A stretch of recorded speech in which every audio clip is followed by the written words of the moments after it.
Gusinzira ni bimwe mu bintu bifasha umubiri gukora neza ndetse no kuruhuka.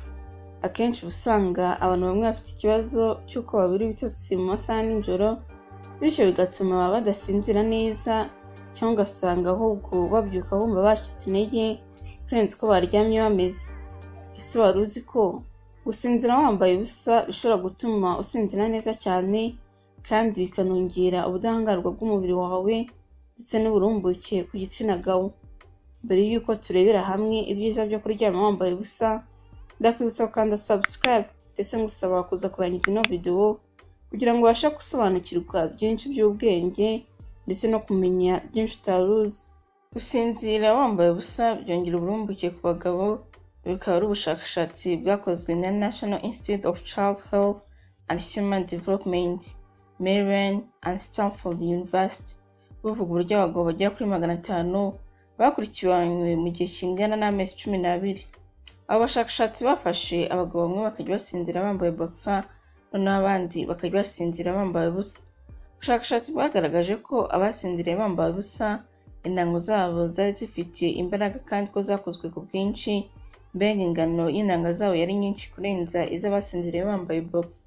Ubushakashatsi bwakomeje buvuga ko ingano y'intanga ingabo zikorwa n'umubiri yiyongereye ndetse ko no kuba intanga zabo zakozwe zifite imbaraga ibi byongereye cyane uburumbuke.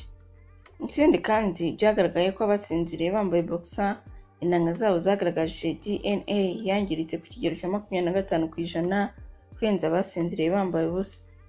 Gusinzira wambaye ubusa kandi bituma umuntu asinzira iminota mike cyane agikira ku buriri kubera ko ingano y'ubushyuhe bw'umubiri iba yagabanutse, bigatuma none imikorere y'ibizwi nka biological clock cyangwa isaha y'umubiri tugenekereje mu rurimi rw'ikinyarwanda ifasha mu kugenera umubiri w'umuntu igihe afite gusinziraho ndetse n'igihe afite gukangukiraho ihinduka, kuko umubiri wawe iyo ukonjeho gatoya mu gihe witegura kuryama, ibyo bituma ya saha y'umubiri imenyesha ingingo z'umubiri zifasha mu gusinzira ko ari igihe cyo gusinzira. Ibyo bigatuma utunyangingo tuvubura umusemburo ufasha mu gusinzira uzwi nka melatonin nawo urekurwa n'umubiri. Ubundi kugira ngo usinzire neza cyane ni uko ugomba kugabanya ingano y'ubushyuhe y'umubiri wawe bizwi nka body temperature mu ndimi z'amahanga. Gusinzira wambaye ubusa rero bigabanya ubushyuhe bw'uruhu utarinze kuri gufungura amadirishya mu cyumba ngo hakonje cyangwa se gukoresha conditioner cyangwa se ibindi byuma byabugenewe mu gukonjesha mu byumba.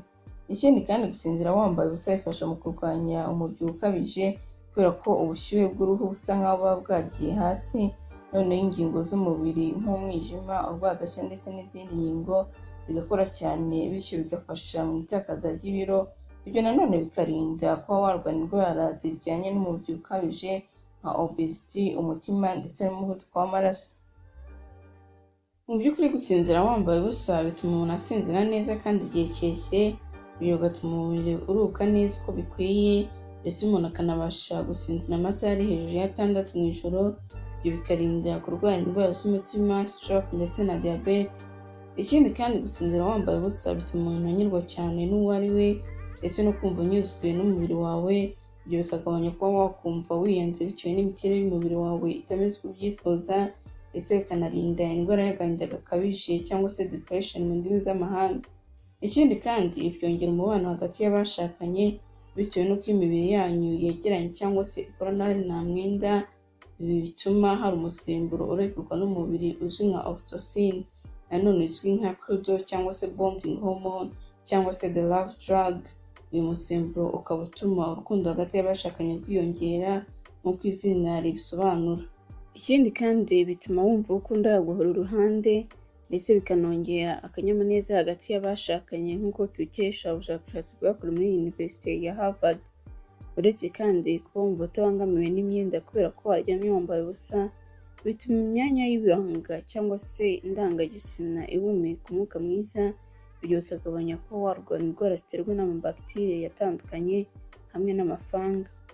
Nk'uko byavuzwe na Dr. Elisa Drake, akaba ari umuganga wita ku bagore batwite ndetse akanavura indwara zifata imyanya myibarukiro, yatangaje ko amabakiteri hamwe n'amafungi akorwa cyane n'umwijima ndetse no kuba imyenda y'imbere tuba twambaye ibitese hagati y'amaguru. Ibyo bigatuma warwara indwara zifata imyanya myibarukiro. Ndagushimiye cyane wowe warebye ino video. nkwibutsa gukanda subscribe hamwe na like hamwe na share niba utarabikora, kandi ngushishikariza kuryama wambaye ubusa kuko bifasha umubiri wawe kuruhuka neza bityo ukagira ubuzima buzira umuze.